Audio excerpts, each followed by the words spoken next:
আমরা বারবার বক্তব্য শুনি আর বলি, আল্লাহর কোরআনে এসেছে আকিমুস সালাত, আকিমুস সালাত, তোমরা নামাজ পড়ো, নামাজকে কায়েমকে প্রতিষ্ঠিত করো। কোরআন শরীফে নামাজের কথা কতবার এসেছে? তোমরা বলো না বলে উনি বলতেছে, আর বললি আবার দোষ। তাহলে নামাজের কথা কোরআন শরীফে এসেছে কতবার? 82 বার। ওই জন্য আমরা বারবার নামাজের কথা বলি না। কিন্তু বিষয়টা এবার উল্টে দেই, যে নামাজে এসেছে 82 বার নামাজের কথা, ওই জন্য আমরা বারবার নামাজের কথা বলি। আল্লাহর কসম করে বলি, ওই কোরআনে নবীর প্রশংসা 281 বার এসেছে। তাহলে নবীর কথা তো ওর চাইতে বেশি বলা দরকার। আগের কথা খেয়াল আছে, পৃথিবীতে ইসলাম থাকবে কিন্তু ঈমান থাকবে না। কোরআন হলো ইসলাম, নামাজ হলো ইসলাম, দরুদ শরীফ হলো ইসলাম, হজ হলো ইসলাম, মুহাম্মাদুর রাসূলুল্লাহ হলো ঈমান। ঠিক না বে ঠিক? তাহলে কোরআন শরীফে এসেছে 82 বার নামাজের কথা, ওই জন্য আমরা নামাজের কথা বলি। কিন্তু কোরআনে এসেছে 281 বার আমার নবীর প্রশংসা, কিন্তু আমরা নবীর প্রশংসা বলতে চাই না। কেন? সমাজে নামাজি বাড়ুক, কিন্তু সমাজে নবীর দলের ব্যক্তি কমে যাক, বেরহমাতে কা সমাজে রাম রাম চলুক।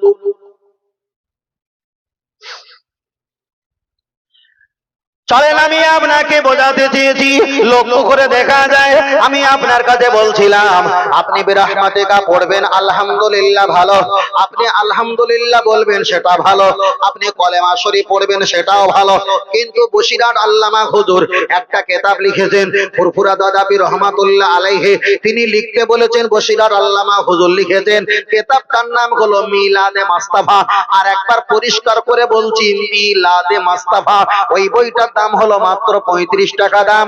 দাদা হুজুর বলেছেন, বসিরহাট আল্লামা হুজুর লিখেছে, ওই কিতাবে এসেছে নবী আদম আলাইহিস সালাম অরকা ওমর রাকিন জান্নাত থেকে বার হয়ে পৃথিবীর যেখানে সময় পেয়েছে আল্লাহর নামে রুকু করেছে, ওয়াসজুদু লিল্লাহ, আল্লাহর নামে মাটিতে সেজদা দিয়েছে।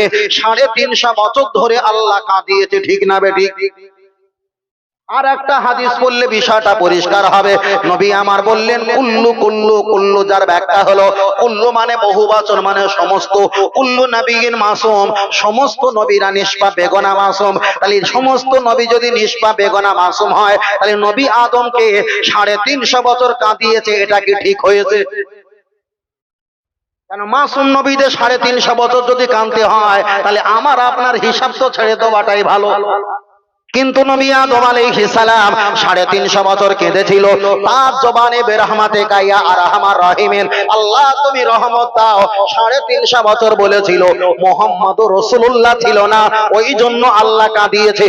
বসিরহাট আল্লামা হুজুর ব্যাখ্যা করেছে, ফেরেশতা জিবরিল দোনো আইদিয়াকুম, দুটো হাত দিয়ে কানে আঙুলটা দিয়ে আশহাদু আন্না মুহাম্মাদার রাসূলুল্লাহ যখন বলল, নবী আদম আলাইহিস সালাম নবী পাকের ওই নামের বাক্য নিয়ে যখন আল্লাহর কাছে ফরিয়াদ করলো, আমার আল্লাহ নবীর কারণে 350 বছরে কান্নাকাটি মুহূর্তে আল্লাহ ঠান্ডা করে দিল।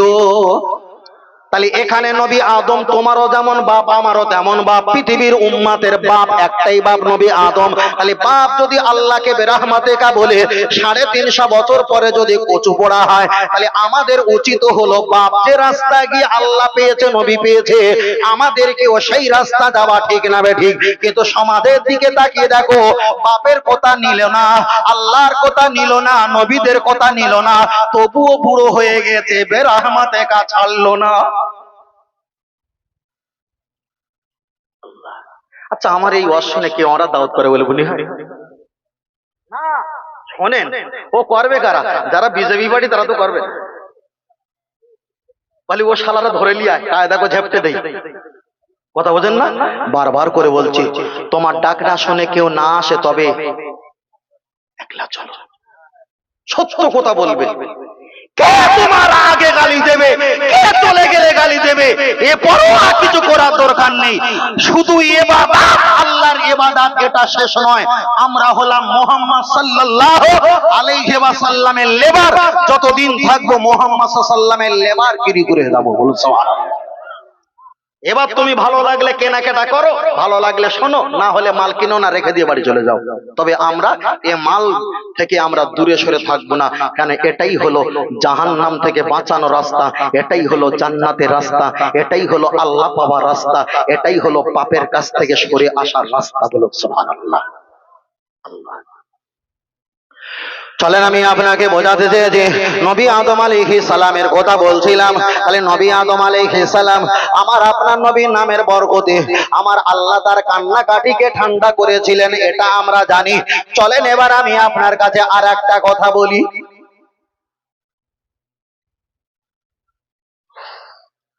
ও আমার জওয়ান যুবকেরা, আগিয়ে চলে যাওয়া যায়। সমাজে দেখতে পাওয়া যাবে, সমাজে কোন ব্যক্তি বলে মফিজুল খোকা আমাদের এলাকায় একটু নবী প্রেমিক বেশি, আমাদের এলাকায় একটু অলি প্রেমিক, পীর মাশায়েখ প্রেমিক বেশি। তুমি মোনাজাত করো বেরহমাতিকা, ভালো ভালো ভালো ভালো, আলহামদুলিল্লাহ ভালো, তবে একটু কলেমা পড়লে যেন ভালো হয়। ইমাম সাহেব দেখলো লকডাউনের পরে মসজিদ যারা ধরেছে কামড়ে রেখেছে আর ছাড়ে না, আমিও যদি বেরহমাতিকা যদি কামড়ে ধরি তাহলে মসজিদ আমার কাছ থেকে পালিয়ে যাবে। আবার যদি বেরহমাতিকা বাদ দিয়ে কলেমা যদি পড়ি তাহলে মসজিদ পাওয়া যাবে।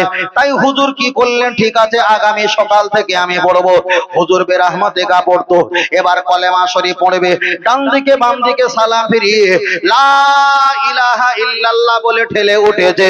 মুহাম্মাদুর রাসূলুল্লাহ বলার সময় আওয়াজ বন্ধ হয়ে গেছে, ঠিক না বেঠিক? এমনও সমাজে পাওয়া যায়, যদি বলে হুজুর একটু কলেমা পড়ো, লা ইলাহা ইল্লাল্লাহ বললো, মুহাম্মাদুর রাসূলুল্লাহ বললো না, তাহলে লা ইলাহা ইল্লাল্লাহ বললে ওই ব্যক্তি কখনো ঈমানদার হতে পারে না। যদি বলেন হ্যাঁ হুজুর ঈমানদার হবে, তাহলে ইবলিসও আল্লাহকে মানে, ইবলিসও জান্নাতকে মানে, ইবলিসও জাহান্নামকে মানে, ইবলিসও পরকালকে মানে, কিন্তু আল্লাহকে মেনেছে, নবী আদমকে বাদ দিয়েছে। তাহলে এই ব্যক্তি আল্লাহকে মেনেছে, মুহাম্মদ রাসূলুল্লাহ বাদ দিয়েছে। এই হারামখোর যদি জান্নাতে যায় তাহলে ইবলিসকে তো আগে জান্নাতে দেওয়া দরকার, ঠিক না বেঠিক? ও আমার বাপজির, আমি আপনাকে বোঝাতে চেয়েছি, আগিয়ে চলে যাওয়া যাক। লক্ষ্য করে দেখা যায় কলেমা শরীফ পড়লে লা ইলাহা ইল্লাল্লাহ মুহাম্মাদুর রাসূলুল্লাহ, যারাই বলেছে এটা মুহাম্মাদুর রাসূলুল্লাহ সাল্লাল্লাহু আলাইহি ওয়াসাল্লাম, এটা বললে শিরক হবে। আমি বলবো এটা ভুল হবে। যদি বলেন কেন, ফের আমি কাগজে কলমে আপনাকে বুঝিয়ে দেবো। ছোট বাবু তুমি বলো তোমার নাম কি? তোমার নামটা বলো, তোমার নাম। আগে পিছে কিছু থাকে তো ইয়াদ মোল্লা। একজনের নাম হলো মোহাম্মদ ইয়াদ আলী মোল্লা। মোহাম্মদ একটা ভাষা, ইয়াদ আলী একটা ভাষা, মোল্লা কটা ভাষা হলো? তিন ব্যক্তি না এক ব্যক্তি? হ্যাঁ ভালো করে বলেন, খাতা কলমে হচ্ছে।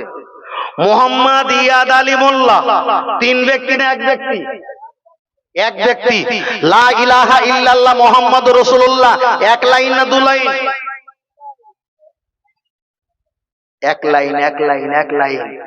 তাহলে মোহাম্মদ ইয়াদ আলী যেমন তিনটে ওয়ার্ড মিলিয়ে একটা ব্যক্তিকে চিহ্নিত করা হয়েছে, লা ইলাহা ইল্লাল্লাহ মুহাম্মাদুর রাসূলুল্লাহ এই দুটো বাক্যকে একটা লাইনকে চিহ্নিত করা হয়েছে। এই একটা লাইনের মাঝখানে যারা কোপ মেরে দুটো ভাগ করতে চেয়েছে, তারা মুহাম্মাদের পাশে আল্লাহকে বসিয়ে বরং ঈমান হারিয়ে ফেলেছে। কথা বোঝাতে পেরেছি? লা ইলাহা ইল্লাল্লাহু মুহাম্মাদুর রাসূলুল্লাহ, আল্লাহ জীবনে নবী হবে না, নবী জীবনে আল্লাহ হবে না। তাহলে আল্লাহর জায়গায় নবী বসবে না, নবীর জায়গায় আল্লাহ বসবে না। কিন্তু এরা মুহাম্মাদুর রাসূলুল্লাহ কেটে বাদ দিতে গিয়ে আল্লাহু আকবার বসিয়েছে, ঠিক না বেঠিক? তাহলে এরা ঈমানের সঙ্গে বদমাইশি করা শুরু করে ফেলেছে। আল্লাহ, চলেন আমি আপনাকে বলছিলাম কলেমা শরীফের ব্যাখ্যা যদি বলি অনেকটা লম্বা হয়ে যাবে। আমার হাতে ডান হাতে আছে ডান হাত, আমার ডান হাতে লেখা আছে 1 পিরিয়ড 18, আপনাদেরও লেখা আছে বাম হাতে আছে 8 পিরিয়ড 81। 81 আর 18 কত হয়? ও ছেলেরা হিসাব গুলালে হবে না। 81 আর 18, 1 আর 8 9, 8 আর 1 9, 81 আর 18 হলো 99। আল্লাহ পাকের গুণবালী সিফাতি নাম হলো 99টা। ওই জন্য হিন্দু, খ্রিস্টান, জৈন, পারাসি, শিবির, ইসাই, গুজরাটি, মারাঠি, কুচবিহারি, বিহারি, বাঙালি তাম পৃথিবী থেকে 3.5 থেকে 4.5 হাজার যত ধর্মের মানুষ আছে কেন, প্রতিটা মানুষের যদি দুটো করে হাত থাকে, একদিকে 18, একদিকে 81, প্রতি মানুষের এতে আরবিতে সংখ্যায় লেখা আছে। যারা কোরআন পড়তে পারো, আরবি সংখ্যা চেনো, তোমরা হাতটা দেখো, 1 এর পিরিয়ড 18 আর 8 এর পিরিয়ড 81 লেখা আছে। 81 আর 18 হলো 99। ওই জন্য হানাফি মাযহাবের ফতোয়া হলো খুশি হলে তালে মারা হারাম, খুশি হলে আল্লাহ শুকরিয়া আদায় করতে হয়। কিন্তু সমাজের দিকে একটা বাত তাকিয়ে দেখো, হরিকতি, আমলকি, বড়া, অর্জুন, কালমেঘ, রজনী, বিমান, তুলসী, শেখর, শান্তি, মোসাফি, দিলবার, রাকেশ খৈনি কিংবা রাজা খৈনি এমন কিছু খায়, খাওয়ার আগে আর পরে একটু তালি মারা শুরু করে দেয়। আমি বলবো শরিয়াতে তালি মারা হারাম। তালি মারা হলো ইহুদি আর খ্রিস্টানের কাজ। খুশি হলে আল্লাহ শুকরিয়া আদায় করাটাই হলো ঈমানি কাজ। চলেন, আমি আপনাকে বলছিলাম একটা বার আগিয়ে যাওয়া যায়। দুটো আওয়াজ যায়, কেউ যদি নারকেল ভাঙে কিংবা ডাক ভাঙে, ওটা যদি দমদম করে আওয়াজ হয়, ওই আওয়াজটা যায়। কেউ যদি টেরাম কিংবা কোনো টিন যদি কাটাকাটি করে ব্যবসার জন্য কোনো মাল সামান থাকলে ওটা ভাঙতে পারে, ওই আওয়াজটা দমদম করে আওয়াজটা যায়। অধিকাংশ বলেছে আর কোনো আওয়াজ চলবে না।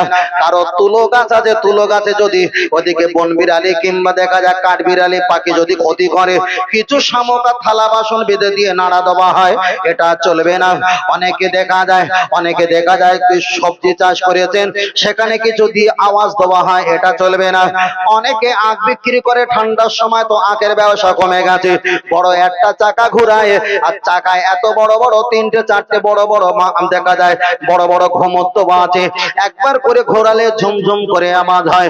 আল্লাহর নবী হাদিসটা বুখারীতে বলেছেন, মা কুল্লি দারসিন শায়তানু আকামা ক্বালা আলাইহিস সালাম, ব্যবসাটা হলো হালাল, তুমি যে আওয়াজটা দিয়েছো ঝুমঝুমির আওয়াজ, ওটাই হলো বাদ্যযন্ত্র, ইবলিসের আওয়াজ। হালাল ব্যবসাটা ঘুমুর দেওয়ার কারণে হয়ে গেছে হারাম। চলেন এবার দ্বিতীয় নম্বরে যাই।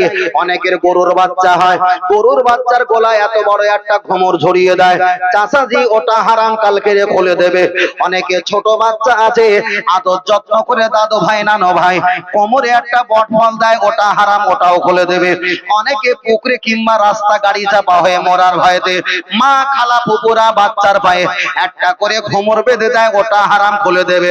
মায়েরা নপুর পরে নামাজ পড়ে, নপুরে দুটো মুখ এক জায়গায় করলে এত বড় বড় ঘুমর আছে, তবে আখের দোকানে এত বড়, গরুর বাচ্চার গলায় এত বড়, বাচ্চার কোমরে পায়ে এত বড়, আর মায়েদের পায়ে এত বড়।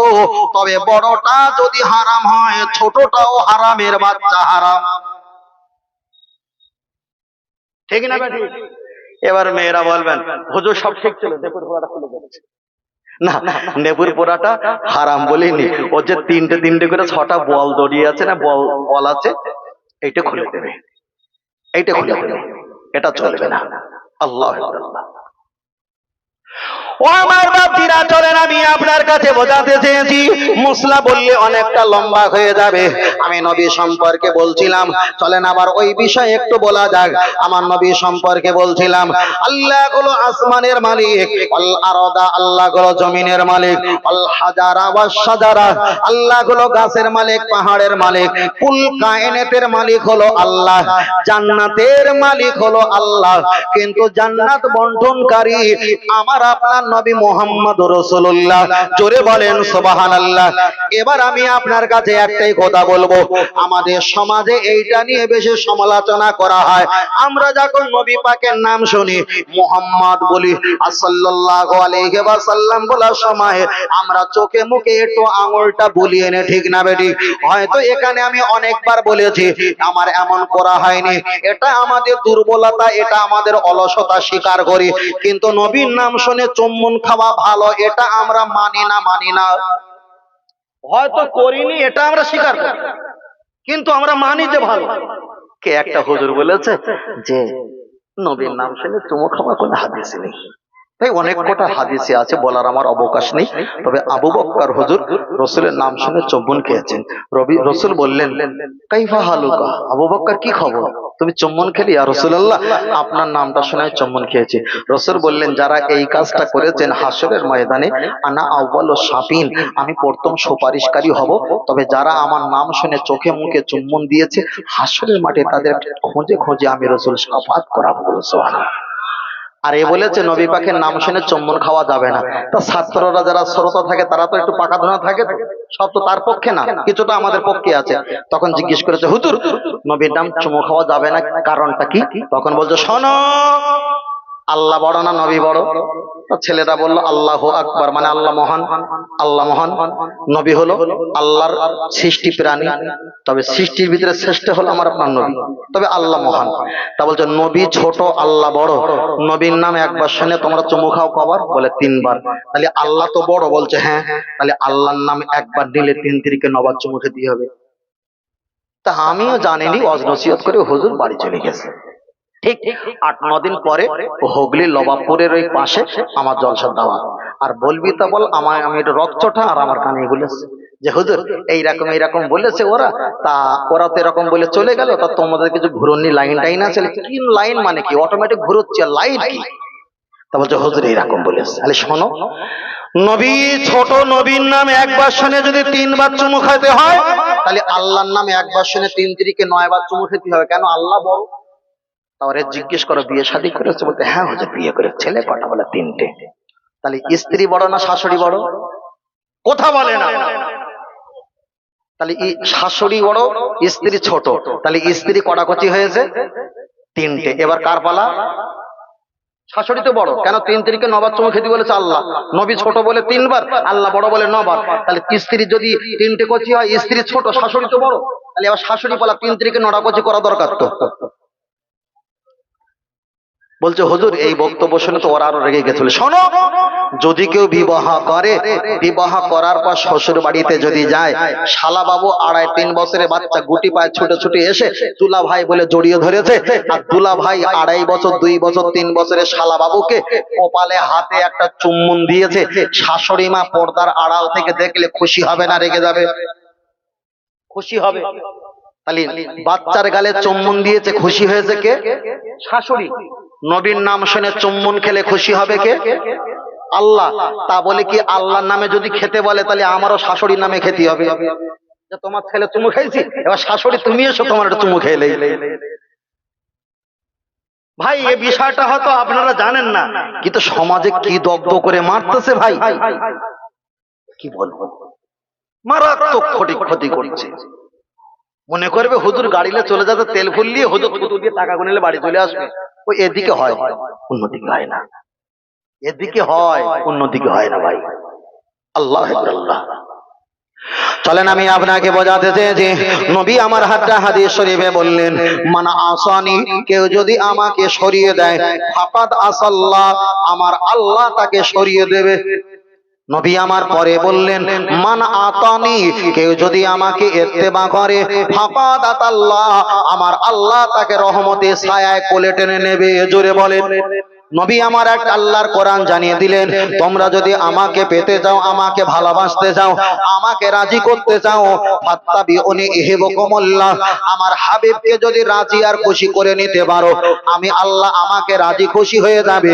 আর আমি রাজি খুশি হয়ে গেলে আয়াগফির লাকুম যুনুবাকুম, আল্লাহু গফুরুর রহিম, তোমাদের যত জিন্দেগির গুনাহ পাপ রাশি আছে, আমার হাবিবের খাতিরে আমার গফুর ও গফফার নামের দিকে তাকিয়ে আমি আল্লাহ গুনাহগুলিকে মাফ করে দেব।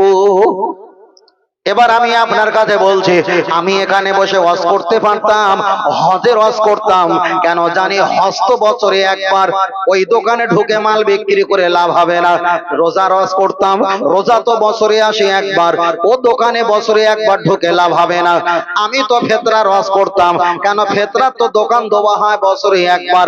যাকাতের হজ করতাম, যাকাত তো দোকান দেওয়া হয় বছরে একবার।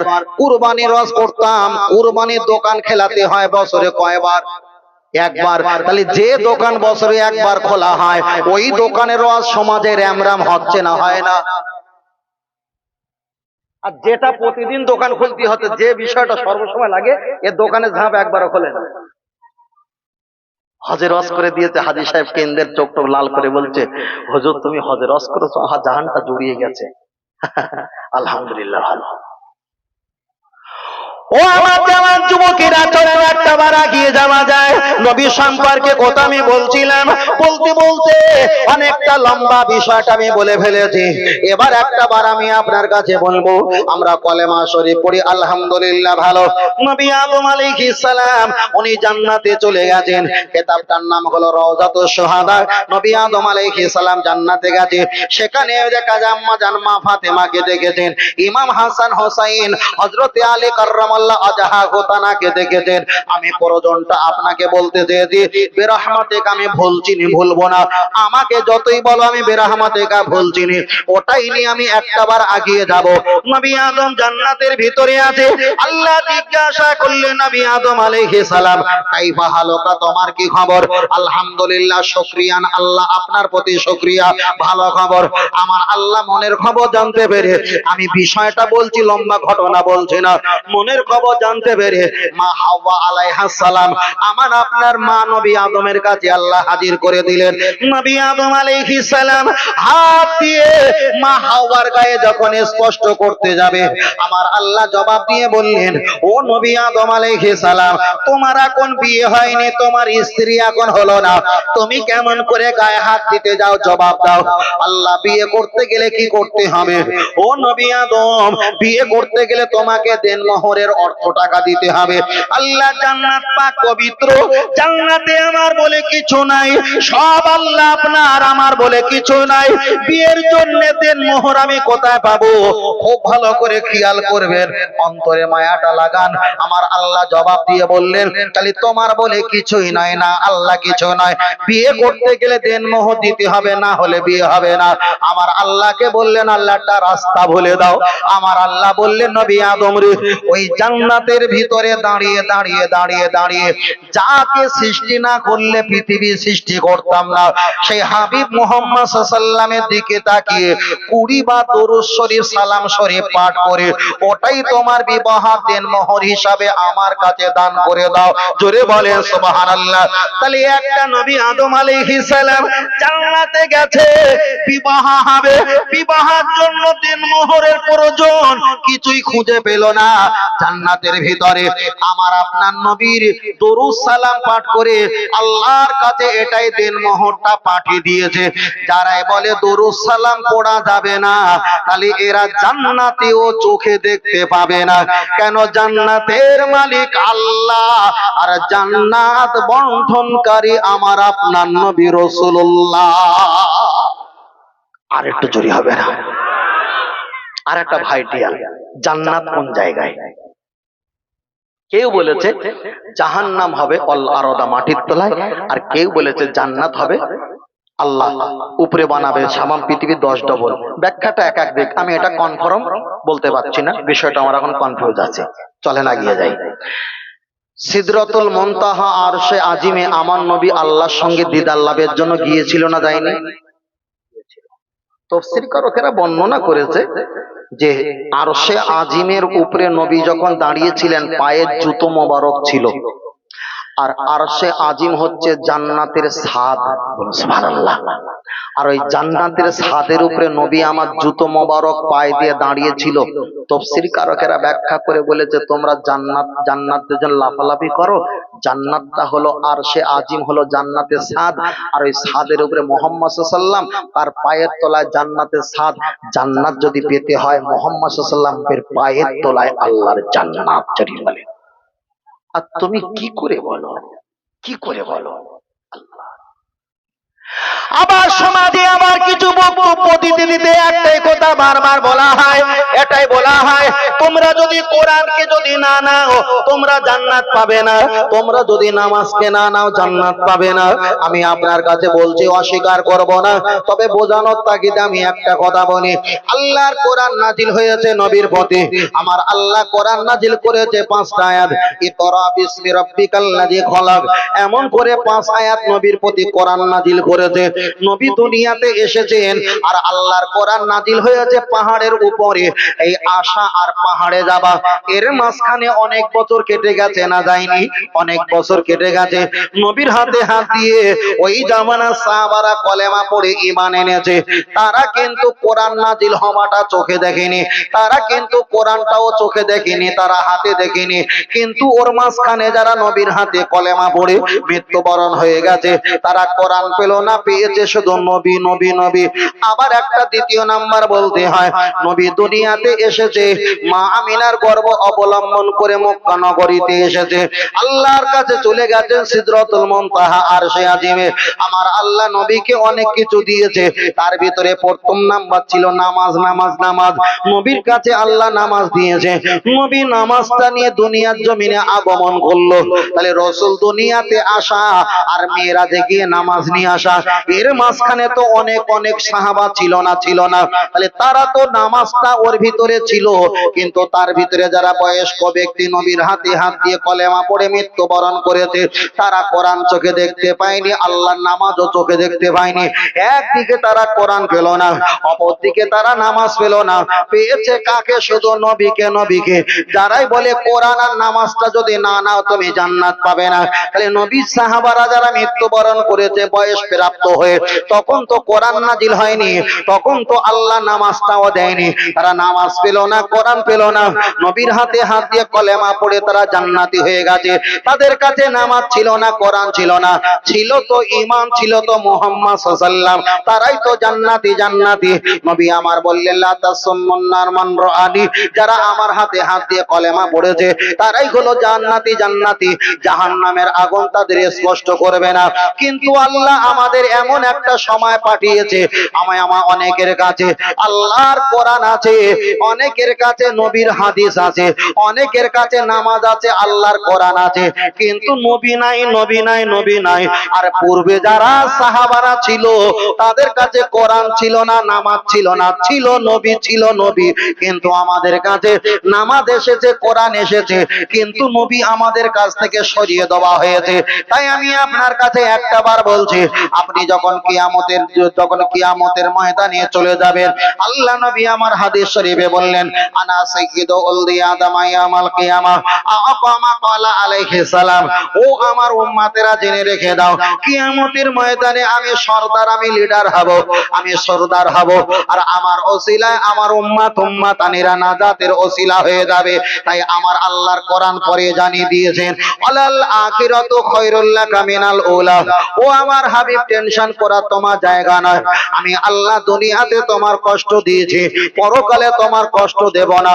আমি আল্লাহ এত পরিমাণ তোমাকে খুশি করব যা তোমার কল্পনা জল্পনার বাইরে ছিল। তার কারণ হলো আল্লাহ যদি আমাদের মতো আল্লাহর নবীর উম্মতকে যদি আল্লাহ জান্নাত বানিয়ে দেয়, পৃথিবীর কোন নবী রাসূল আল্লাহর কাছে কৈফাত করবে না। কেন? পৃথিবীর নবীরা আল্লাহর কাছে বন্ধু হয়েছিল, আর বরং আমার আল্লাহ আমার আপনার হাবিবের কাছে বন্ধু হতে এসেছিল। জোরে বলেন সুবহানাল্লাহ।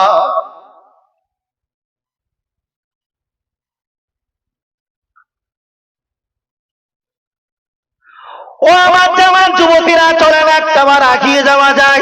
এবার আমি আপনার কাছে বলছি, বেরহমাতেকা বলছিলাম, তার ভিতরে কি জান্নাতে নবী আদম আলাইহিস সালাম খুশি হওয়ার জন্য, বউ স্ত্রী হালাল হওয়ার জন্য কি পড়তে হয়েছিল? নবীর নামে কতবার 20 বার দরুদ আর সালাম শরীফ পাঠ করতে হয়েছিল। আজকে আপনাদের মিস্ত্রি পাড়া জলসায় এই মাহফিলে আমি একটু সালামে কিয়াম পাঠ করব। অনেক ব্যক্তি মুখ নাড়াতে পারে, ধরতে পারবো না, বাবা ঠিক আছে বেঁচে গেলাম।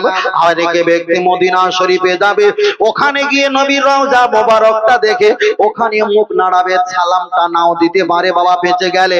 কিন্তু আমার আল্লাহর কোরআন জানিয়ে দিয়েছে তোমরা কি চতুরতা বুদ্ধিমান, আমি আল্লাহ সবচাইতে বড় বুদ্ধিমান। তোমাদের যেখানে জ্ঞান শেষ, আমি আল্লাহ ওখান থেকে আমার জ্ঞান শুরু। এখান থেকে দরুদ সালাম না পড়ে পালাতে পারো, মদিনা শরীফে দরুদ সালাম না পড়ে পালাতে পারো, আমার আল্লাহ নামাজের ভিতরে নবীর হাদিসটা ওয়াজিব করে দিয়েছে, নবীর নামে তাশাহুদে সালাম পড়তে হবে। ওই সালাম নবীকে না দিলে নামাজ হবে না, হবে না। তাহলে আল্লাহ সালাম দেওয়া ওয়াজিব করে দিয়েছে, আল্লাহ সালাম নেয় না, আর নবীর প্রতি সালাম দেওয়া নামাজে আল্লাহ ওয়াজিব বানিয়ে দিয়েছে। আমরা তো জোর জবস্তি করিনি যে সালাম পড়ো সালাম পড়ো, আর আল্লাহ তখন জোর জবস্তি করে সালাম না পড়লে তো নামাজ হবে না। এক হাত সেলাই করতে গিয়ে 5 হাত ছিঁড়ে যাবে। ঠিক আছে? ও আমার বাপজিরা, চলেন আমি আপনাকে বোঝাতে চেয়েছি, লক্ষ্য করে দেখা যায় তাহলে আমরা ইবাদত করব কার? আল্লাহর ইবাদত করব। আল্লাহর ইবাদত, নবীর মুহাব্বত, কোরআন তেলাওয়াত, মা বাবার খেদমত, মাজার জিয়ারত। একটাই দল জান্নাত, ওই দলটার নাম হলো আহলে সুন্নাত আল জামাত। বলুন সুবহানাল্লাহ। আর একটু জোরে হবে না, আর একটু জোরে হবে না। আমরা সুবহানাল্লাহ পাঠ করতে বলি এই কারণে, হাদিসটা মিশকাতে এসেছে, ইমাম মিশকাত রাহমাতুল্লাহ তিনি বর্ণনা করেছেন, কোন ব্যক্তি যদি একবার সুবহানাল্লাহ পাঠ করে, আসসামা আল আরদা, আসমান আর জমিন যতটা ডিফারেন্স, আপনারা বলবেন হুজুর কতটা difference? Lakh lakh, million million, billion billion, trillion trillion, crore crore crore crore kilometre. ইমাম মিশকাত রাহমাতুল্লাহ ব্যাখ্যা করেছে, একবার সুবহানাল্লাহ পাঠ করলে আসমান আর জমিন এতটা ফাঁকা জায়গা আল্লাহ সুবহানাল্লাহর বরকতে নেকি দিয়ে ভরপুর করিয়ে দেয়। একটু জোরে হবে না? নারে তাকবীর! তাহলে আমরা এখানে বসেছি নেকি কামাবো আর গুনাহ মাফ করব, আর এমন কথা বলবো দুনিয়াতেও কল্যাণ, পরকালেও নাকি? আমরা এখানে কি কারোর কোনো দলবাজির কথা বলছি না, আমরা বলছি এটা ভালো, শুধু ভালো বলিনি, কোরআন হাদিসের পর্যাপ্ত দলিল দিয়ে বলছি ভালো। পারিস তো কেনাকাটা করে বাড়ি যাস, এটাই তো আমাদের উদ্দেশ্য। আল্লাহ আকবার, আল্লাহ আল্লাহ। ও গোহিয়া মার পিয়া নবী, তোমার প্রেমে পাগল আমি। আয় জন্ম হইয়া আমার মিস্ত্রি পাড়াতে, রেখোছো আমায় পাগল করে। আয় জন্ম হইয়া আমার ইন্ডিয়াতে, রেখোছো আমায় পাগল করে। রসুল তোমায় ভালোবাসি, মন হৃদয় উজাড় করে, বুকের মাঝে জ্বালায় আমার। দূর হবে তোমার দিদারে, দূর হবে তোমার দিদারে। ও নবী সুখে তুমি, দুঃখে তুমি, মুখে তুমি, বুকে তুমি। আয় মায়া যদি লাগে তোমায়, মায়া যদি লাগে তোমায়, দিদার দিও স্বপ্ন যোগে। রসুল তোমায় ভালোবাসি, মন হৃদয় উজাড় করে, বুকের মাঝে জ্বালায় আমার। দূর হবে তোমার দিদারে, দূর হবে তোমার দিদারে। জোরে জোরে আল্লাহুম্মা, জোরে পড়ো বাবা। মাশাআল্লাহ, নবীর সাথে ওয়া আলা আলি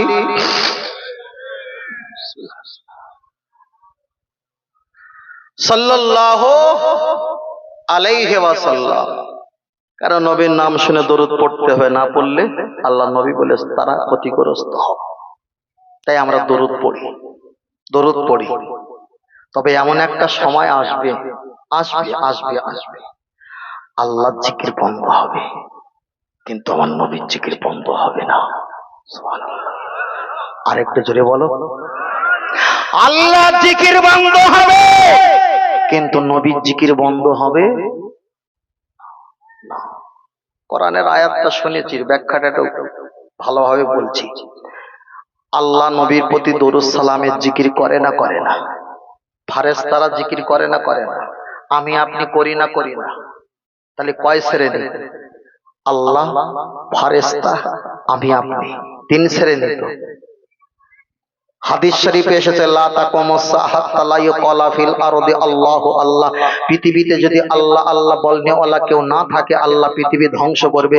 একজন আল্লাহ আল্লাহ বলনেওয়ালা থাকলে আল্লাহ আসমান জমিনটা আল্লাহ পৃথিবী টিকে রেখে দেবে। কিয়ামত একদিন হবে না হবে না? সত্য তো, সত্য তো। আল্লাহ আল্লাহ বলনেওয়ালা থাকা অবস্থা কিয়ামত হবে না না থাকা অবস্থা কিয়ামত হবে? তাহলে আল্লাহ আল্লাহ বলনেওয়ালা যখন না থাকবে তারপরে আল্লাহ কিয়ামত, সত্য তো।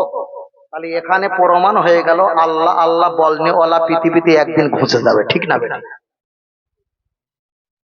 মাথা যায়নি? তারপরে তো আল্লাহ কিয়ামত দেবে।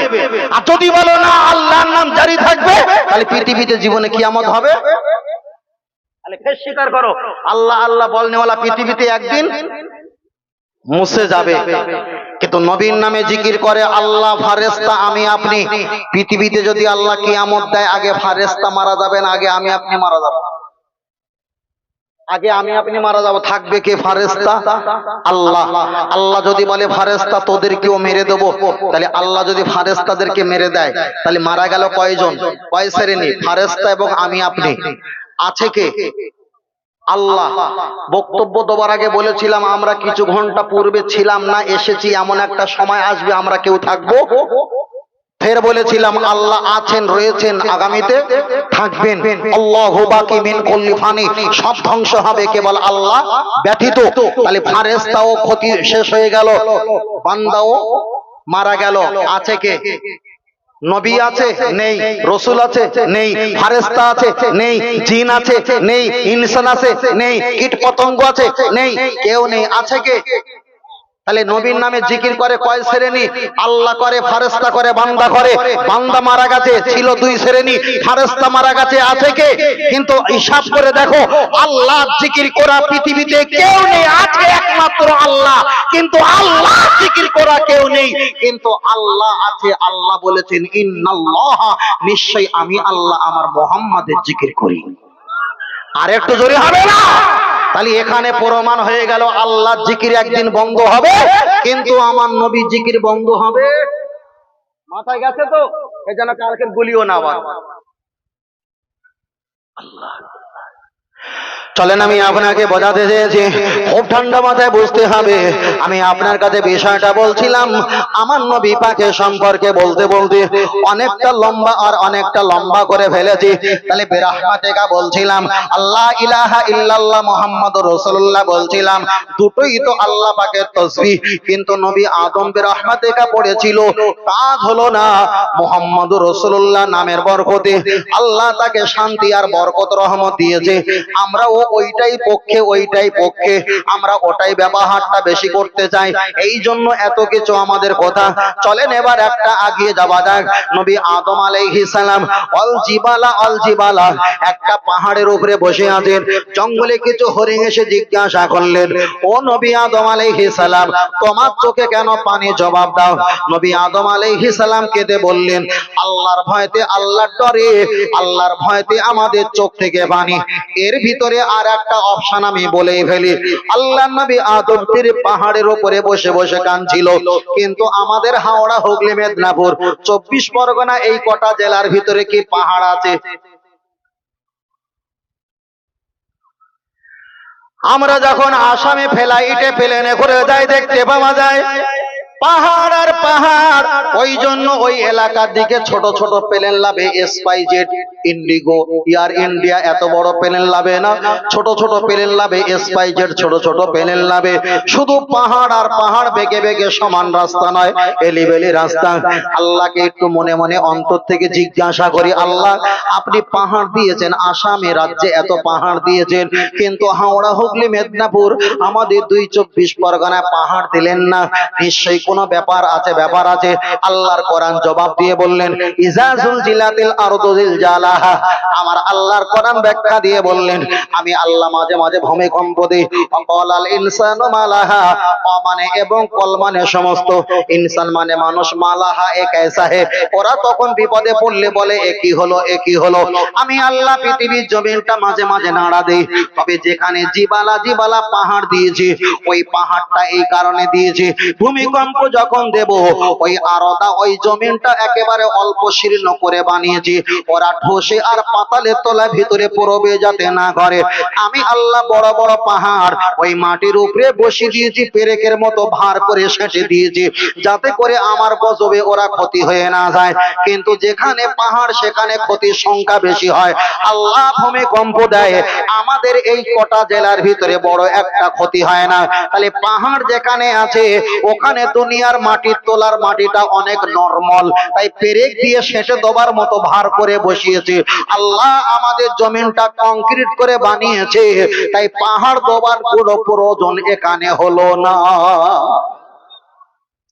যদি আমি পাহাড়ের কথা বলি, তাহলে পাহাড়ের উপরে ঘন্টা 2 থাকতে হবে, নিচে নামার সুযোগ পাওয়া যাবে না। তবে একটা সেকেন্ডের জন্য বলি, আমার নবী যখন কোরআন নাজিল হয়েছিল নবীর প্রতি, তখন কিন্তু পাহাড়ের উপরে ছিল। নবী যখন 3 দিন কান্নাকাটি করেছিল, সেটাও পাহাড়ের গুহার ভিতরে ছিল। নবী যখন নবী মা আম্মাজান মা হাওয়া, আম্মাজান মা হাজরা আলাইহিস সালাম, নবী ইসমাইল আলাইহিস সালাম, ওনার আম্মাজান যখন দৌড়াদৌড়ি করেছিল, সেটা সাপোয়া মারোয়া পাহাড়, সেটাও পাহাড় ছিল। আল্লাহ নবীর প্রতি কোরআন যখন নাজিল করেছিল, সেটাও পাহাড় ছিল। নবী যখন আঙ্গুল দিয়ে চাপটা দুখণ্ডিত করেছিল, সেটাও আবু কোবাইস বলে একটা পাহাড় ছিল। ও বাপজির, আমি আপনাকে বোঝাতে চেয়েছি, আমার নবী যখন যুদ্ধের ময়দানে চলে গেলেন, ওহুদের ময়দানে নবী পাকের সাহাবারা শহীদ হয়ে গেছে। নবী লাশগুলো কাঁধে করে, কোলে করে, পিঠে করে, মাথায় করে সাহাবারা যখন বোঝ হিসাবে বাড়িতে নিয়ে আসছিল, পাহাড় হেঁটে হেঁটে এসে বললেন, ইয়া রাসূলুল্লাহ, হাবিবাল্লাহ, আপনার সাহাবারা শহীদ হয়েছে, আমি পাহাড় বুকটা মাটি ফাঁকা করে দিলাম, কষ্ট করে কবর খুলতে হবে না, এর ভিতরে আপনার সাহাবাদের দাফন করো, কেন আমি বড় ভালোবাসি। নবী আমার চিৎকার দিয়ে কেঁদে বলেছিলেন, হাযা জাবালুন ইউহিব্বুনা ওয়া নুহিব্বুহু, ও আমার সাহাবারা, আমার সাহাবাদের পাহাড় যখন ভালোবেসেছে, আজ থেকে প্রমাণ হয়ে গেল আমি পাহাড়কে ভালোবাসি, আর তোমরাও পাহাড়কে বড় ভালোবাসবে। জোরে বলেন সুবহানাল্লাহ। কিন্তু পাহাড়ের ব্যাখ্যা এমন এসেছে, নবী নূহ আলাইহিস সালাম যখন তোক্তা দিয়ে যখন প্লাবনে নৌকা তৈরি করেছিল, সেটাও জুদি নামীয় পাহাড়ে নৌকাটা আটকে গিয়েছিল। তাহলে নিশ্চয়ই পাহাড়ের ব্যাপার আল্লাহর কোরআন ও হাদিস পক্ষে আছে। তাহলে পাহাড়টা এটাও একটা নিয়ামত, আবার পাহাড় থাকা এটাও একটা গজব। পাহাড় নিয়ামত, আবার পাহাড় একটা গজব। তার কারণ আরাফাতের ময়দানে যত পাহাড় আছে, কিয়ামতের দিন আল্লাহ বলে, এই পাহাড় পালা, সরে যা, আমার সব বান্দাকে জড়ো হবে, আমি আল্লাহ কিয়ামতের মাঠ বানাবো। বলো সুবহানাল্লাহ। আল্লাহ সরিয়ে দেবে, সব সরিয়ে দেবে, চলে যা। আল্লাহ, ও আমার বাপজিরা, আমি আপনাকে বোঝাচ্ছিলাম, আমি পাহাড়ে কথা বলতে চাইছিলাম, বিষয়টা একটু এসেছিল তাই হালকা করে বলছি। নবী আদম আলাইহিস সালাম পাহাড়ের উপরে বসে বসে কাঁদে। নবী আদমকে জিজ্ঞাসা করলেন, তোমার চোখে কেন পানি? ওরা বললেন, এই কারণে পানি, আল্লাহর ডরে, আল্লাহর ভয়তে আমরা কান্নাকাটি করি। জঙ্গলে প্রাণীগুলো নবী আদম আলাইহিস সালামের কান্না দেখে তিনিও কান্না শুরু করলেন। মুহাব্বতে ভালো করে বুঝবেন আমি কি বোঝাতে চাইছি। সেই বেরহমতেকার মুহাম্মদ রাসূলুল্লাহ জায়গা চলে যাব, ওটা আমি ভুলছি না আর ভুলবো না। চলেন আগিয়ে যাওয়া যাক। নবী কান্না দেখে জঙ্গলে প্রাণীগুলো তারা কান্নাকাটি করে। নবী আদম আলাইহিস সালাম কিছু খেলে না, জঙ্গলে প্রাণী তারাও কিছু ভক্ষণ করলো না। উনিও চোখ থেকে পানি ছাড়ে, এরাও চোখ থেকে পানি ছাড়ে। মুহাব্বতে জমে গেছে, একেবারে পাশে বসে গেছে। দীর্ঘক্ষণ বসে থাকার পর ওরা যখন চলে আসছিল, নবী আদম আলাইহিস সালাম বলেছিলেন, ও বাবা জঙ্গলে প্রাণী হরিণ, তোমরা আমার কাছ থেকে মহব্বত নিয়ে তোমরা চলে গেলে, আমার বড় কষ্ট হয়, তবে এতক্ষণ বসেছিলে, এই দেখো আমার কাছে লাকড়ি পাতা মারিয়াম ফুল কিছু আছে, এইগুলো তোমরা একটু ভক্ষণ করে নাও, খোদা পেয়েছে। তাফসীরে কারকেরা ব্যাখ্যা করেছেন, ওই লাকড়ি পাতা মারিয়াম ফুল ওরা যখন কাঠগুলো চিবিয়ে খেয়েছে, ওদের জবান থেকে মুখ থেকে খুশবু জারি হয়, আর ওদের বদন চেহারাটা নূরে ঝেঁকেমেকে করে। দুই আরজুলাকুম, দুটো পায়ের তলায় মৃগ নাবি আল্লাহ কস্তুরী বানিয়ে দিয়েছে। ওরা যখন জঙ্গলের ভিতরে প্রবেশ করলেন, দ্বিতীয় দল হরিণ জিজ্ঞাসা করলো, মাহাজা, ও আমার সাথীরা বলো, তোমাদের এমন কোন নিয়ামত কি কারণে হলো, জবাব দাও। খুব ভালো করে খেয়াল করবেন। ওরা বললেন, নবী আদমের কাছে গিয়েছিলাম, অনেক কেঁদেছিল, তাই আমরা হাওমাও করে মহব্বতে কেঁদে ফেললাম। ওনার কষ্ট দেখে আমাদের কষ্ট লাগলো। উনি বসেছিল, তাই বসে বসে অনেক মহব্বতের গল্প করছিলাম। কিন্তু চলে আসার পথে এমন কি দিয়েছে, লাকড়ি পাতা মারিয়াম ভুল, আমরা খেয়েছি, আল্লাহ নিয়ামত দিয়েছে। ওরা বলল, লোকেশন ঠিকানা দাও, আমরাও যাব। দ্বিতীয় দল তারা নবী আদম আলাইহিস সালামের কাছে গিয়ে বললেন, ও আমাদের নবী আদম রে, আমাদের সাথী ভাইদের যে লাকড়ি পাতা মারিয়াম ফুল দিয়েছিল, আমাদেরকে একটা বাদ দাও। ওদেরকে ও জোতা জোতা দিয়েছে, ওরা অভক্ষণ করেছে, কিন্তু চেহারাটা কুত্তার পেনা পরিবর্তন হয়েছে। তাফসীর কারকেরা ব্যাখ্যা করলো, আগে যারা এসেছিল এরা মাল নিতে আসেনি, নবীর মোহাম্মত করেছিল, নবীর মোহাম্মতে কেঁদেছিল, নবীর মোহাম্মতে না খেয়ে সময় দিয়েছিল, নবীর মোহাম্মত নিয়ে এরা বাড়ি চলে যাচ্ছিল। নবী আদম তাদের দিয়েছে, আল্লাহ নিয়ামত দান করেছে। দ্বিতীয় দল যারা এসেছে, এদের ভিতরে নবীর মোহাম্মত বলে কিছুই ছিল না, শুধু মাল নেওয়া ধান্দা ছিল। এসেছে, আল্লাহ এদেরকে কুত্তার মতো চেহারা করে জঙ্গলে পাঠিয়ে দিয়েছে। যারাই বলে বেরহমাতে কায়া আর রহমান রহিমিন, এদের শুধু রহমত আর মাল নেওয়া ধান্দা, এরাই তো কিছুই পাবে না। যারাই মুহাম্মদ রাসূলুল্লাহ পড়ে, এরা মোহাম্মত আর অন্তর ভালোবাসা দেখায়। এরা চাইতে যদি ভুলে যায়, আল্লাহ ডেকে দিতে ভুলবে না। আরেকটু জোরে ফের বলছি, কেনাকাটা করবে কি চিন্তা ভাবনা করতে হবে। কেনাকাটা করবে কি, এত বছর বলবে হুজুর বেরহমাতে কা পড়েছি, লা ইলাহা ইল্লাল্লাহ মুহাম্মদ রাসূলুল্লাহ পড়িনি, এতে কি নামাজ হবে না? আমি একবারও বলিনি যে নামাজ হবে কি হবে না, এটা আমি বলিনি। আমি বোঝাতে চাইছি, বড় নামাজ তুমি বুকে নিয়েছো, বড় তেলাওয়াত তুমি বুকে নিয়েছো, আর বড় জিকিরটা কেন ফেলে দিয়েছো, এটা আমার জবাব দিতে হবে। প্রশ্ন এই জায়গায়, তুমি ফেলে দিয়েছো কেন? যদি বলো হুজুর, তাহলে আর একটা গল্প বলি। যদি কেউ একজন দুটো বিয়ে করেছে, এখন একজন আর বড় বড় যিনি স্ত্রী, তার আছে দুটো ছেলে, আর যেনার দ্বিতীয় বিয়ে করেছে তার একটা ছেলে, মোট কটা ছেলে? তিনটে। তা দেখতে পাচ্ছে যে বনমালীপুর মার্কেটের উপরে দুটো দোকান আছে। কটা দোকান? দুটো দোকান। তাহলে যে ছোট বউ, সে দেখতে পাচ্ছে যে আমার বড় সতীনের দুটো ছেলে আছে, এরা যদি তো ডাগর বেনা হয়, এরা আমার ছেলের বুকে লাথি মেরে দুটো দোকান সাঁটারা নিয়ে নেবে, আমার ছেলে কিছু পাবে না। হিসাব চাই। তাই উনি কি করলো, ছোট দুটো বাচ্চাকে নিয়ে, উনি যে মা, সতীনের কাছ থেকে নিয়ে ছোট বউ মানে ছোট সতীনটা দুটো ছেলেকে কোলে করে নেয়, ঘাড়ে করে নেয়, কাঁধে করে নেয়, চুম্বন খায়, খাবার কিনে দেয়, আর নিজের ছেলেকে শুধু হাঁটিয়ে হাঁটিয়ে নিয়ে যায়, কখন পড়ে যায়, কখন ওঠে, কাদা পানি লাগে। এলাকার লোক দেখে চমৎকার, বলে সত্যি জাতগত মেয়ে, এর বংশ ভালো। নিজের ছেলেকে হাঁটিয়ে নিয়ে যায়, আর সতীনের ছেলেকে কাঁধে পিঠে করে নিয়ে যায়। ঠিক 6 বছর পরে বলছে, খেলাটা হয়েছিল, ফাইনালের হিসাবটা শোন। তাহলে কি হিসাব? বলে এতদিন আমার সতীনের ছেলেকে কাঁধে কোলে করে নিয়ে ঘুরছিলাম, আর আমার ছেলেকে হেঁটে নিয়েছিলাম, তোমরা আমাকে ভালো বলেছিলে, কিন্তু ভালোর ভিতরে কি সর্বনাশ দেখো। দুটো সাঁটার দোকান রয়েছে, আমি দুটো ছেলেকে কাঁধে বুকে করে মানুষ করেছি 6 বছর, এদের ঠ্যাংগুলো লুলো হয়ে গেছে, বেঁকে গেছে, একবারে মাটির রিয়াকশন পাইনি, হাঁটতে দেয়নি, নামাতে দেয়নি, এরা দুটো দোকান দখল করতে পারবে না। আর আমার ছেলে ছোটবেলা থেকে হেলে দুলে পড়ে শক্তি নাটা মল্লিক হয়েছে, একটা শটে দুটো বাচ্চা জাহান যাওয়া সম্ভব। কথা বুঝতে পারনি? তাহলে যিনি ভালোবেসেছে, ওর ভালোবাসার ভিতরে চিটিংবাজি ছিল না? ছিল না? ছিল। তাহলে যিনি নামাজ বলছে নামাজ পড়ো ভালো, যিনি বলছে কোরআন পড়ো ভালো, আর যিনি বলছে বেরহমাতে কা পড়ো, তাহলে এর ভিতরে চিটিংবাজি আছে। ওই ভালোটা ঘাড়ে দিয়েছে, আর নিচেরটা শেষ করার জন্য, বুঝেন না, শেষ করার জন্য। তাই বলেছি, অতি ভালো ভালো না, অতি ভক্ত চোরের লক্ষণ। তাই আমরা একটা বারবার করে বলছি, আমাদের নামাজ কম, আমাদের রোজা কম, আমাদের হজ কম, আমাদের যাকাত কম, ইবাদত মাল মাত্রা কম, কিন্তু আমাদের ঈমান আছে। বলো সুবহানাল্লাহ। আর একটু জোরে হবে না? তাকবীরের অবস্থা দেখো, বালি দিতে ইচ্ছা হচ্ছে। এই আর তাকবীর, নারে তাকবীর, নারে তাকবীর, নারে তাকবীর। আল্লাহ কবুল করেন, বলেন আমিন।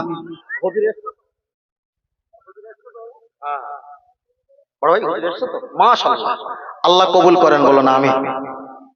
তাহলে বেরহমাতে কা চলছিল তো, এখন একটু যাওয়া যাক নাকি?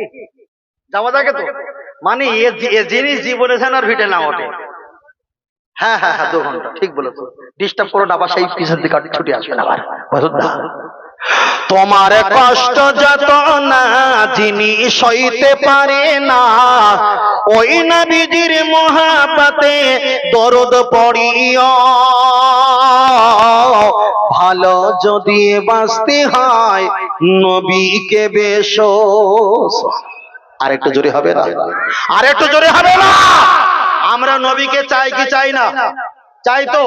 এর আগের কথাটা স্মরণ করিয়ে দেই, আল্লাহ আর নবী হাসিল করার জন্য কোন আলিমের কাছে গেলে আল্লাহ আর নবী পাওয়া সম্ভব নয়। যারা আল্লাহ আর নবী হাসিল করেছে তাদের কাছে গেলে আল্লাহ আর নবী পাওয়া সম্ভব। বলুন সুবহানাল্লাহ। তাই আপনাদের বলবো, আপনারা একটু পীর মাশায়েখের মুরিদ মোতাকিন থাকতে পারেন। সব তো না, তৃণমূলের মিটিং হলে বিজেপিও ঢুকে থাকে, বিজেপির মিটিং হলে তৃণমূলেরও ক্যামেরা ঘোরাঘুরি করে। সবচেয়ে সমান তা বলছি না, যেখানে নবাব সিরাজউদ্দৌলা সেখানে মির্জাপুর আছে, এটা আমাদের বিশ্বাস রাখতে হবে। কথা বলেন না? এখানে যে সবাই জিন্দাবাদ দিচ্ছে আর আমার লোক, এটা যদি বলো তাহলে ভুল হবে। তবে এমন কথা বলবো না যে যেখানে পানি সেখানে মাছ আছে, তাহলে ডাব এনে বলবে হুজুরেতে পানি আছে মাছ দেখাও। আমি অসামাজিক কথা কিছু বলবো না, যতটুকু বলবো কোরআন হাদিস ইজমা কিয়াসের সিস্টেম দলিল সহ বলবো, তাই না? চলেন একটা বার এগিয়ে যাই। নামাজ কাজা করা ভালো না খারাপ?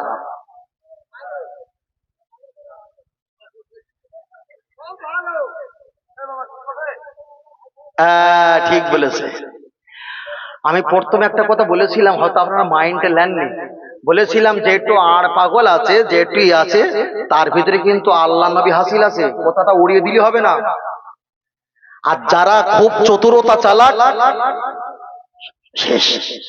আরাফাতের ময়দানে যারা হাজী সাহেবরা হজ করতে গেছে, সেই আরাফাতের ময়দানে তারা মাগরিবের নামাজটা কাজা করে বাড়ি এসেছে। মাগরিবের নামাজটা হয়তো এশার জামাতে একসঙ্গে পড়েছে। হাজী সাহেবকে বলল, হাজী সাহেব যেখানে নামাজ নাজিল হয়েছে, মানে যে নবী যেখান থেকে নামাজ নিয়ে এসছে, যেখানে কোরআন নাজিল, যেখানে হাদিস নাজিল, যেখানে পৃথিবীর লক্ষ লক্ষ নবীদের আগমন, যেখানে এক একা নামাজ পড়লে 1 লক্ষ রাকাতের সওয়াব, যেখানে তাকালে 100 কোটিটা করে রহমত, অমান দাখালাহু কানা আমিনা, কাবায় গেলে জিন্দেগির গুনাহ মাফ, কাবায় 14, 16, 15 জায়গায় দোয়া কবুল হয়, তুমি এই জায়গায় কি নামাজটা কাজা করেছো কেন? তখন হাজী সাহেব বলবে, আমার নবী কাজা করেছিল তাই আমরা কাজা করেছি। কেন? আমরা নবীর অনুসারী। আর কেউ যদি বলে নবী কাজা করেছে, নবী দেখবে এখানে 1 রাকাত পড়লে 1 লক্ষ রাকাতের সওয়াব পাওয়া যায়। আল্লাহর কোরআন 26 নম্বর পারা সূরা হুজরাতে জানিয়েছে, আমার নবীর চাইতে জোরে হাঁটলে, আমার নবীর চাইতে জোরে কথা বললে, আমার নবীর চাইতে বেশি চিন্তা করলে, আমার নবীর চাইতে বেশি ইবাদত করলে, আমার নবীর চাইতে বেশি তুমি আল্লাহ ওয়ালা বেশি ফলাতে গেলে, আনতাহাবাতা আমালুকুম ওয়া আনতুম লা তাশকুরুন, তোমার ঈমান আমল আমি আল্লাহ ধ্বংস করে দেব। কেন? আমার নবীর উর্ধে যে যায় তার নিয়তটা কিন্তু ভালো নয়। নবী নামাজ কাজা করেছে, তোমারও নামাজ কাজা করতে হবে। নামাজ পড়া আল্লাহর হুকুম, নবীর দিকে তাকিয়ে নামাজ কাজা করা হজের গাইড বইতে এসেছে, নামাজ কাজা করাটা ওয়াজিব। বলুন সুবহানাল্লাহ। আল্লাহ চলেন আমি আপনার কাছে বোঝাতে চেয়েছি, নবী সম্পর্কে বলতে বলতে অনেকটা বিষয় লম্বা করেছিলাম, শুধু নবীর প্রশংসা বলছিলাম। তাই আপনার কাছে একটাই করে বলবো, আমার নবীর একটু মহব্বত করবেন। হয়তো আপনারা নামাজ পড়েন, আলহামদুলিল্লাহ ভালো, নামাজ পড়বেন, কিন্তু বিষয়টা আমাদের একটু ভুল হয়ে যায়। আমি একটা তরিকতের মানুষ, আমিও পীর মাশায়েখে তরিকত সবক পালন করি বলে এই কথাটা আমি বলতে বাধ্য হয়েছি। চলেন একটু ভালো করে শিখিয়ে দেওয়া যাক, যারাই তরিকত সবক পালন করে বিষয়টা তারা উপলব্ধি করে। আমি সংক্ষেপে একটুখানি বলছি। আপনি বাড়িতে নামাজ পড়বেন, আপনার বাড়িতে সাইকেল আছে, অনেকের বাইক আছে, সাইকেল আর বাইক রাখার জন্য চুরি যাতে না হয়ে যায় তার জন্য একটা ভালো জায়গা আমরা বানাই না।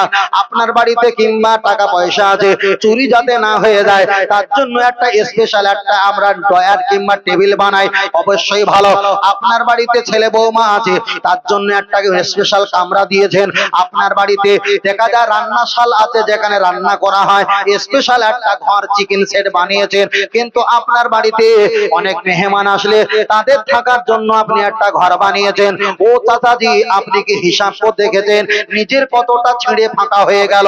একটা ছাগল বকরি থাকার জন্য জায়গা পেয়েছে, কিংবা সাইকেল কিংবা বাইক থাকার জন্য জায়গা পেয়েছে, বড় ছেলে বড় বৌমা থাকার জন্য জায়গা পেল, নাতি কিংবা ভাগ্নে লেখাপড়া করার জন্য তিনিও একটা স্পেশাল স্পেশাল কামরা পেয়েছে, তুমি যে আল্লাহর ইবাদত করবে, বাড়িতে 5 ওয়াক্ত নামাজ পড়বে, মসজিদ আমি ছেড়ে দিলাম, 5 ওয়াক্ত নামাজ পড়ার জন্য কোন জায়গায় দাঁড়িয়ে নামাজ পড়বে আমাকে হিসাব দাও।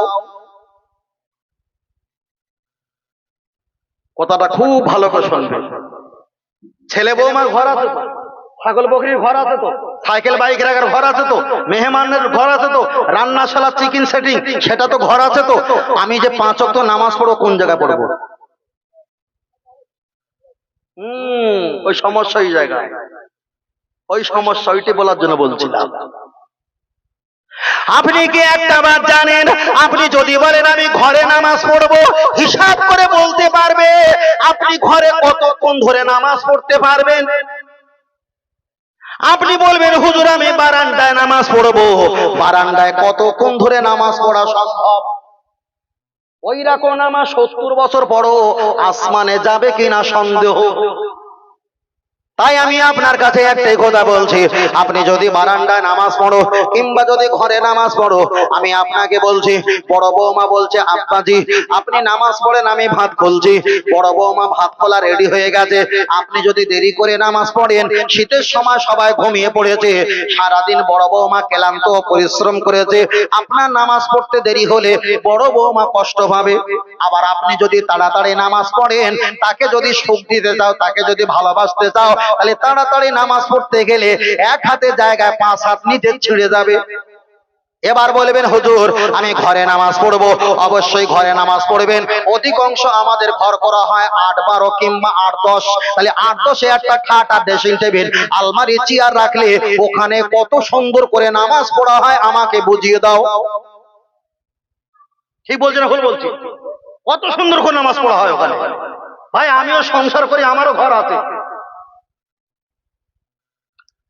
ওই জন্য ফুরফুরা শরীফে মোসাদ্দেস জামান পীর আবু বকর সিদ্দিক রাহমাতুল্লাহ আলাইহি ওনার তরিকতের এরকম সিস্টেমে বলা হয়েছে, যারা নামাজ পড়বেন বাবা জেনে রেখে দাও, তোমার বাড়িতে অনেক কিছু জায়গা পেয়েছে, থাকার পরিবেশ পেয়েছে, তোমার অত বড় বিল্ডিং, অত বড় ভিটে বাড়ি, বাগান বাড়ি সব জায়গায় আছে, তুমি একটা ছোট একটা ঘর বানাও, এই জায়গায় সময় পেলে একটু 1 ঘন্টার জায়গায় 2 ঘন্টা একটু তাসবিহ সময় পাবে, 2 ঘন্টা একটু নামাজের সময় পাবে, বেশি বেশি লম্বা করে সেজদা দেওয়ার সময় পাবে, তুমি এখানে একটু পানি রেখে দাও, ছোট একটা কামরা বানিয়ে এই জায়গায় পানির বোতল, শুকনো খাবার রেখে দাও, এখানে টুপি তাসবিহ নামাজের মাসাল্লাহ, এখানে জামা পাঞ্জাবি তুমি এখানে রেখে দাও, তুমি নামাজ পড়বে, তোমার কোন নাতি পোতা আওলাদ তোমার ডিস্টার্ব করবে না, তুমি কান্নার ভান করবে, হয়তো আজকের রাতের বেলা কান্না আসলো না, তুমি অবকাশ করো না, ছেড়ে দাও, আবার ফজরে নামাজ পড়ার পর ওই কামরায় গিয়ে তুমি হাত তুলে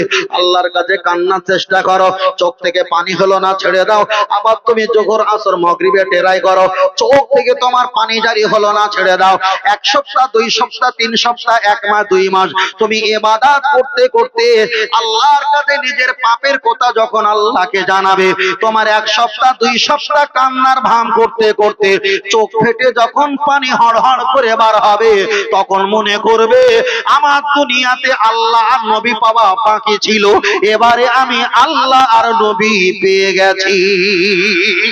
আর সমাজে নামাজ যারা পড়ছে সিস্টেম জানে না, শুধু নামাজ পড়ে যাচ্ছে, আর বাজারে গিয়ে বললো তুমি যখন ফোন করছিলে না তখন আমি সবে নামাজ পড়া শুরু করেছি, ওই নামাজের বিজ্ঞাপনটা চলে। কিচ্ছু হলে বলে নামাজ পড়ে উঠেছি তখন এইটা হচ্ছিল, নামাজ পড়তে যাব তখন এই সমস্যা হচ্ছিল, তোর জায়গায় তো আরো অনেক কিছু হচ্ছিল, নামাজের কথাটা কেন আসছে? ফাওয়াইলুল লিল মুসাল্লিন, ওই সব হারামখোর মুসল্লিদের জন্য আল্লাহ বলেছে ইউরাউন, ওরা রিয়া অহংকারটা মানুষের কাছে দেখা কিছু হবে না, কিছু হবে না। কোথার প্রসঙ্গে নামাজের কথা কেন বলবো? আমি কি করেছি না করেছি? মসজিদে দেরি করে নামাজ পড়বে, তখন মুয়াজ্জিন তালা নাচাচ্ছে, সবাই বার হয়ে গেছে, তুমি এখন বার হওনি, বলবে না বলবে না? আল্লাহ ও আমার জওয়ান যুবকের, আমি আপনাকে বোঝাতে চাই, নামাজের একটা প্রসেসিং বলেছি, কেউ আপনাকে এমন বলিনি, আল্লাহ শপথ করে বলি, এত সুন্দর করে কোন হুজুর আপনাকে একবারও বলিনি। আপনাকে বলছি, যদি আল্লাহ আর নবী যদি হাসিল করতে চাও, আপনার বাড়ি পরিবার থেকে ওই ঘরের মাঝখানে, ওই ঘরের পাশে, ওই ঘরের নিচে একটা ছোট করে কামরা বানাও, ওখানে তুমি নামাজ পড়বে, ওখানে তুমি ইবাদত করবে। ফুরফুরা দাদা বীর রহমাতুল্লাহ আলাইহি ওনার আওলাদের দিকে তাকিয়ে দেখো, যখন মুরিদেরা আসতেন তাদের জন্য একটা দলুজ, যখন নিজে নিজে ইবাদত করতেন তখন একটা হুজরা কামরা, স্ত্রী বিবি সাহাবাদের সঙ্গে আর একটা কামরা নিজের জন্য করতে হবে। কোরআন বলেছে, ইয়া আইয়ুহাল্লাযিনা আমানু, হে ঈমানদারেরা, কু আনফুসাকুম ওয়া আহলিকুম নারা, আগে নিজে বাঁচো, নিজে বাঁচো, তারপরে অপরকে বাঁচাও। তাহলে পীর সাহেবরা আমাকে আপনাকে বাঁচানোর সবক দেওয়ার আগে তারাই তো ইবাদতের একটা ঘর বানিয়েছে। আমি আপনার কাছে বোঝাতে চেয়েছি, আপনি রাতের বেলা ঘুমিয়ে পড়লেন, আপনি বলবেন, হুজুর আমি 3 বার সূরা ফাতিহা পড়ি, 3 বার আলহামদুলিল্লাহ পড়ি, আমি অনেকবার দরুদ শরীফ পড়ি। আমি বলবো, না না না, আপনি একটা সিস্টেমে পালন করেন। আপনি তো বলছি দরুদ শরীফ পড়বেন, আপনি যদি বলেন দরুদ শরীফ পড়তে গেলে অনেক লম্বা, নামাজে দরুদ শরীফ পড়া সম্ভব নয়, আপনি ছেড়ে দেন। আল্লাহুম্মা সাল্লি আলা সাইয়্যিদিনা মুহাম্মাদিন আন-নাবিয়্যিল উম্মি ওয়া আলিহি ওয়া সাল্লিম। হুজুর এতটা দরুদ শরীফ মুখস্থ করা সম্ভব নয়, তাহলে আপনি একটা ছোট দরুদ শরীফ পড়েন। আপনি ঘুমিয়ে পড়েছেন, ঘুমানোর আগে দরুদ শরীফ পড়বেন, সাল্লাল্লাহু আলাইহি ওয়া সাল্লাম, সাল্লাল্লাহু আলাইহি ওয়া সাল্লাম, সাল্লাল্লাহু আলাইহি ওয়া সাল্লাম। পৃথিবীর যত মুসলমান ঈমানদার আছে এতটা দরুদ শরীফ তো প্রত্যেকের জমানে মুখস্থ। আপনি সাল্লাল্লাহু আলাইহি ওয়া সাল্লাম পড়বেন। আপনার যখন ঘুমটা চলে আসছে, আপনার হাতের গতিটা আস্তে আস্তে হালকা হয়ে গেছে, আপনি ঘুমিয়ে পড়লেন। আবার যখন তন্দ্রা হয়ে গেল, ওই বিনা ওযুতে অবস্থায় আপনি তাসবিহটা নিয়ে আবার সাল্লাল্লাহু আলাইহি ওয়া সাল্লাম পড়েন। কখনো ঘুমিয়ে পড়বেন, আবার উঠলে আবার পড়বেন। এই রূপ করে দরুদ পড়তে পড়তে পড়তে পড়তে যদি ঘুমিয়ে যাও, তরিকতের এই সিস্টেমে চললে আমার দয়াল নবীর দিদার স্বপ্নে নসিব হয়ে যাবে। আর একটু কলমাখানিতে গিয়ে বলতেছে, আমার 6000 কলেমা শরীফ হয়েছে। ও তো ভাত খাবার তসবিহ পড়েছিস। কথাটা বোঝাতে পারিনি? আমি হারাম বলছি না, আমাদের তরিকত ওগুলো করতে হয়, আমরা করি, কলমাখানি যায়। তবে আমি বলবো, ওটা তো কম হলে বলবে, ইমাম সাহেব বলে তুমি এত ফাঁকিবাজ, তুমি এত পাকা লোক, তোমার 3000 হয়েছে, আর ওর হয়তো 6000। কথা বোঝেন না? বড় বড় মেয়ে অনেকদিন আসতে পারিনি, তোর বাড়ি এই চিস্তা, ছেলে মেয়ে ভালো আছে তো, মাল চলতেছে দিকে চলতেছে, ওই জন্য সিস্টেম করেছি, বড় মেয়ের বাড়ি পরে দেখা করবি, ওই ছোলা দিয়েছে, ছোলা বসে বসে গোন, তসবি হাতে দিলি সারা পাড়া ভরবে, তাই হাতে ছোলা দিয়েছি, পারিস থাকেন বসে বসে গোন। ওই বাঁদরামও বন্ধ করার জন্য ছোলা দেওয়া হয়েছে। কথা বলতে, তাই বারবার করে বলছি, আপনি এই লাইনে যাবেন, আল্লাহকে পাবেন। আমার কথা কি অসামাজিক হচ্ছে? একটা অসামাজিক বলেছি? একটা অসামাজিক বলিনি। চলেন ছোট্ট করে আর একটা অসামাজিক। আপনি যদি তরিকত যদি সবক পালন করেন, আপনার জোহরের নামাজে কোনো কষ্ট নেই, আপনার আসরের নামাজে কোনো কষ্ট নেই, আপনার মাগরিবের নামাজে একটু কষ্ট হয়। নামাজটা শেষ করে দিয়ে 3 বার তাওবা শরীফ, 3 বার সূরা ফাতিহা শরীফ, 10 বার কুল আল্লাহ শরীফ মানে সূরা ইখলাস শরীফ, 11 বার দরুদ শরীফ পাঠ করে আপনি দোয়াটা আপনি মুনাজাত করবেন, সবরে সানি করবেন। আবার সবরে সানি করার একটা ভাগ আছে, আপনি সবরে সানি করবেন। এবার আপনি নিয়াত করবেন আল্লাহ জিকির করার জন্য, আমি আমার কলব দিকে মতওয়াজ্জা আছি, আমার কলব জনাব পীর সাহেব হুজুর কবুলের ওসিলায় আল্লাহ তাআলার দিকে মতওয়াজ্জা হই। আল্লাহ তাআলার পক্ষ হতে চিশতিয়া তরিকা নিসবত অনুযায়ী জিরে জিকির আমার কলবে আসুক। আমার কলব লা ইলাহা ইল্লাল্লাহ নিয়ত করতে হয়, নাভি থেকে নিয়ে এই বিখান দুধের পর্যন্ত, মানে এখানে রুহ আছে, এখান থেকে নিয়ে কাঁধ, এখানে বাপ মাকে স্মরণ করতে হয়। তারপরে ইলাহা মাতার উপরে, এখানে মা আম্মাজান মা ফাতেমার জায়গা, আর দুই সাইডে ঘোরাঘুরি করছে হযরতে আলী কাররামাল্লাহু ওয়াজহাহু। তারপরে আপনাকে নাভির নিচে, বুকের স্থানে 2 আঙ্গুল নিচে ইল্লাল্লাহ বলতে হয়। একদিকে নবী ইমাম হাসান হোসাইন আছে, এইভাবে জিকির করতে হয়। সকলে বলবে এইভাবে ঘুরে এইভাবে মারো, 70 বছর মারলে হয়তো লাইন হবে না। আমি আপনাকে সংক্ষেপে বোঝাতে চেষ্টা করেছি। আপনি মাগরিবের সময় জিকিরটা করলেন, এবার এশার নামাজ পড়ে আপনি ঠিক তওবা শরীফ পাঠ করে একটু দোয়া খায়ের করে নিয়ে আপনি এবার দরুদ শরীফ পাঠ করবেন। আমি আমার কলব দিকে মতওয়াজ্জা আছি, আমার কলব জনাব পীর সাহেব হুজুর কেবলা ওসিলায় আল্লাহ দেখা যায় নবী করিম সাল্লাল্লাহু আলাইহি ওয়াসাল্লামের কলব দিকে মতওয়াজ্জা হয়, তানার কলব হইতে মুহাব্বত দিদার ফায়েদ আমার নসিবে কবুল হয়ে যায়। আল্লাহুম্মা সাল্লি আলা সাইয়্যিদিনা মুহাম্মাদিন আন-নাবিয়্যিল উম্মি ওয়া আলিহি ওয়া সাল্লিম। এই দরুদ শরীফ আপনি 100 বার পাঠ করবেন। যদি তুই পাছার মাঝখানে ইজ্জতকে ঠিক রাখো, তুই জবানের মাঝখানে জবানকে যদি ঠিক রাখো, আর যদি হালাল খাদ্য খাওয়া হয়, আল্লাহ নবী জানিয়েছে রাতের অন্ধকারে তোমার আমার দিদার নসিব হয়ে যাবে। আর একটু জোরে বলে সুবহানাল্লাহ। এবার বলবেন হুজুর 6 মাস 1 বছর হয়ে গেছে আমি নবীর দিদার পাইনি, নবীর দিদার পাইনি। আপনি যার কাছে মুরিদ হয়েছে ওই পীর সাহেবের কাছে গিয়ে বলেন হুজুর আমি এখন নবীর দিদার পাইনি, আমার লাইনটা একটু জুড়ে দাও, আমার লাইনটা একটু কাছে করে দাও। কেন তোমার পীরের কাছে অনেক লাইন আছে, তার কারণ যিনি আল্লাহ আর নবী পেয়েছে তার কাছে গেলে আল্লাহ আর নবী পাওয়া যায়। আপনি সেখানে একটু যাওয়া আসা করবেন, গোপনে বলবেন হুজুর সময়টা অনেক যায়, আপনি একটু লাইনটা জড়িয়ে দাও। লক্ষ্য করে দেখা যায় আপনি এশার নামাজ পড়ে ঘুমের ঘরে নবীকে পেলেন না, চলেন এবার ফজরের নামাজে, ফরজের নামাজে আপনি নামাজটা শেষ করে নিয়ে আপনি দোয়া খায়ের করে নিয়ে এবার একটা নিয়ত করবেন, আমি আমার কলব দিকে মতওয়াজ্জা আছি, আমার কলব জনাব পীর সাহেব হুজুর কেবলা খাজা মাইনুদ্দিন চিশতি রাহমাতুল্লাহ আলাইহির কলব দিকে মতওয়াজ্জা হয়। তার মহব্বত দিদার ভালোবাসা আল্লাহ আমার প্রতি আপনি জারি করে দাও। আল্লাহুম্মা সাল্লি আলা সাইয়্যিদিনা মুহাম্মাদিন সাইয়্যিদিল মুরসালিন ওয়া আলা মুহি সুন্নতি শাইখি মাইনুদ্দিন চিশতি ইমামুত তরিকতি ওয়াল আউলিয়াইল কামিলিন। আপনি যদি এমন করে দরুদ শরীফ পাঠ করো, স্বপ্নে যদি খাজা আজমির রহমাতুল্লাহ আলাইহি দিদার নসিব হয়ে যায়, দুটো উপকার। খাজা হুজুরের যদি আপনি দিদার নসিব পাও তাহলে একটা তরিকা আপনার মশ হয়ে গেল, চারটের ভিতরে একটা তরিকার পীরে কামেল হয়ে গেছো, একটা তরিকা মানে পীরে কামেল হয়ে গেছো, একটা তরিকার পীর হয়ে গেছো। খাজা হুজুরকে যদি দিদার পাও, খাজা হুজুর তোমার হাত ধরে আমার দয়ার নবীর কাছে হাজির করিয়ে দেবে। আরেকটু খুব সহজ। যদি বলে হুজুর এতগুলো আমরা কিছু করতে পারবো না, কি আছে বাবা, চেষ্টা করো সব হবে। পৃথিবীতে সব করেছো, বাসন দিয়ে সমুদ্র ছেঁচে মাছ ধরেছো, আর সামান্য কম্বলের কানাটা সোজা করে গায়ে দিতে পারবে না? কথা বোঝাতে পারিনি? বাসন দিয়ে সমুদ্র ছেঁচে মাছ ধরেছো, আর কম্বলের কোনটা লম্বার কোনটা আর এটা ঠিক করে গায়ে দিতে পারবে না? তাহলে তাই যদি না করতে পারো মিনাল খাসিরিন, তোমার লাইফ শেষ, কিচ্ছু করার নেই। তোমার দিকে তাকিয়ে বলা হয়েছে দুনিয়াতে শরিয়াত সঞ্চয় করতে হবে, অপরদিকে মারেফাতও করতে হবে। মারেফাত করবে, শরিয়াতও করবে, শুধু একটা থাকবে তাও হবে না, দুটোই থাকতে হবে। বুঝেন না? বুঝেন না? তাকবীর, নারায়ে তাকবীর, নারায়ে তাকবীর। শেষের পথে না? তাহলে একটা গজল হবে তো, একটা গজল হবে তো। বেরহমা থেকে একটুখানি মাগি দিয়ে ছোট করে চট করে গেলে হুজুর করে নিয়ে আসো। আর একটু জোরে হবে না? তাহলে আমরা এতক্ষণ কার পক্ষে বলছিলাম? নবীর পক্ষে। কেন? নবী আমাদের রাহাবার, নবী আমাদের ঈমান। নবীকে পেলে আল্লাহকে পাওয়া হয়, চেনা হয়। বলো সুবহান। আর একটু জোরে হবে না? আর একটু জোরে হবে না? আর একটু জোরে হবে না? শেষবারের মতো একটা কথা, এক্ষুনি বিদায় নেব, একদম 1 মিনিটের ভিতরেই নেমে যাবে ইনশাআল্লাহ, আল্লাহ চায়।